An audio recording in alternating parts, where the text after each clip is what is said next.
Hello বন্ধুরা, দেখো সেই বলেছিলাম পাড়ায় তোমাদের দেখিয়েছিলাম যে আমাদের রাধাকৃষ্ণ মন্দিরে যে কীর্তন হয়।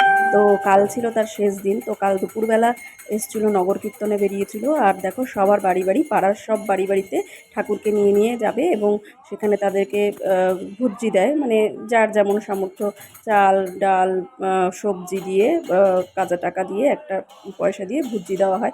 আমরা যারা সাঁতরাগাছিতে থাকি আমরা দেখেছি শীতলা পুজোর সময় এরকম লোকের বাড়ি বাড়ি গিয়ে মায়ের পায়ে জল ঢেলে দেওয়া হয়, কুলো নিয়ে যাওয়া হয়। এটা আমি জানি, কিন্তু এখানে শ্বশুরবাড়িতে এসে আসার পর দেখি এখানে এই কীর্তনের সময় এই নিয়মটা হয়। ঠাকুরকে নিয়ে সবার বাড়ি বাড়ি দুয়ারে দুয়ারে গিয়ে চাল ডাল সব তোলা হয়। তো দেখো কি সুন্দর তারা এসে নাম সংকীর্তন করছিল, দেখে বেশ ভালো লাগছিল। কিন্তু আমরা যেহেতু দিতে পারিনি, কারণ আমাদের একটু ওষুধ আছে তাই। তো তাও একটা বছর একটু মেনে চলা। তো দেখো অনেকক্ষণ ধরে দেখছিলাম এই পাশের বাড়ি দিয়ে কি সুন্দর